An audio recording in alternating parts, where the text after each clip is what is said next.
नमस्कार दोस्तों, आज हम सुनेंगे माँ गंगा के धरती पर अवतरण की पवित्र कथा, जिसे सुनने मात्र से मन को शांति मिलती है। ये कथा है गंगा दशहरा की, जिस दिन माँ गंगा स्वर्ग से पृथ्वी पर आई थी। बहुत समय पहले राजा सगर नाम के एक महान और प्रतापी राजा हुआ करते थे। उनके राज्य में सुख शांति थी।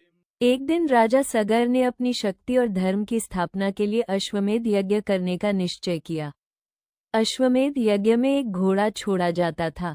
जिस राज्य में वो घोड़ा जाता, वहां के राजा या तो अधीनता स्वीकार, लेकिन देवराज इंद्र को भय हुआ कि कहीं राजा सगर का यश बढ़कर स्वर्ग तक न पहुंच जाए।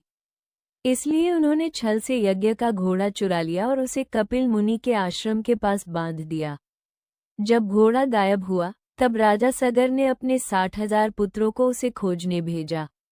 सभी राजकुमार घोड़े को ढूंढते ढूंढते कपिल मुनि के आश्रम पहुंचे। वहां उन्होंने घोड़े को देखा। बिना सोचे समझे राजकुमारों ने कपिल मुनि पर आरोप लगा दिया।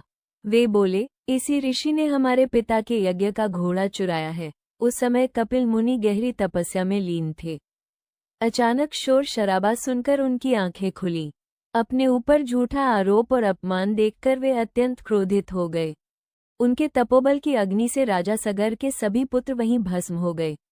जब ये समाचार राजा सगर को मिला तो वे बहुत दुखी हुए, लेकिन उनके पुत्रों की आत्माओं को शांति नहीं मिल पाई। समय बीतता गया, कई पीढ़ियां गुजर गई। फिर राजा सगर के वंश में राजा भागीरथ का जन्म हुआ। जब उन्हें अपने पूर्वजों की दुखद कथा, राजा भागीरथ जंगलों में चले गए और कठोर तपस्या शुरू कर दी। वर्षों तक उन्होंने भोजन पानी का त्याग करके भगवान की आराधना की। उनकी कठिन तपस्या से प्रसन्न होकर ब्रह्मा जी प्रकट हुए और बोले, वत्स भागीरथ, वर मांगो। भागीरथ ने हाथ जोड़कर कहा, हे प्रभु, मेरे पूर्वजों की आत्माएं भटक रही हैं।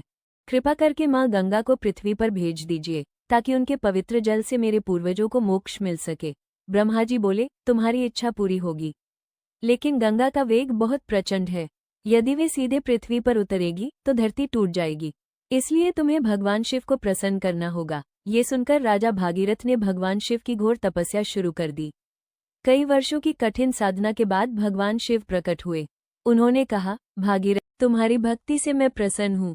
मैं माँ गंगा को अपनी जटाओं में धारण करूंगा। फिर वो शुभ दिन आया। माँ गंगा स्वर्ग से अत्यंत तेज वेग के साथ पृथ्वी की ओर उतरी। उन्हें लगा कि उनके प्रवाह को कोई रोक नहीं सकता। गंगा जी अपनी ही धारा में शिवजी की जटाओं में उलझकर रह गई। तब भागीरथ ने फिर भगवान शिव से प्रार्थना की। भगवान शिव ने प्रसन्न होकर अपनी जटाओं से गंगा की एक धारा पृथ्वी पर प्रवाहित कर दी। धरती पर उतरते ही माँ गंगा का जल चारों ओर बहने लगा। राजा भागीरथ आगे आगे चलने लगे और माँ गंगा उनके पीछे पीछे बहती हुई उस स्थान तक पहुंची जहां राजा सगर के पुत्रों की राख पड़ी थी। जैसे ही माँ गंगा का पवित्र जल उस राख को स्पर्श करता है, वैसे ही राजा सगर के सभी पुत्रों की आत्माओं को मुक्ति प्राप्त हो जाती है। तभी से माँ गंगा को भागीरथी भी कहा जाता है, क्योंकि उन्हें पृथ्वी पर लाने का महान कार्य राजा भागीरथ ने किया था।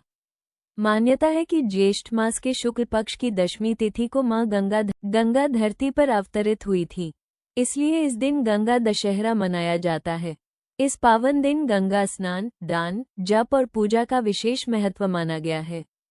कहा जाता है कि सच्चे मन से माँ गंगा का स्मरण करने से पापों का नाश होता है और समृद्धि आती है। बोलिए माँ गंगा मैया की जय। हर हर गंगे।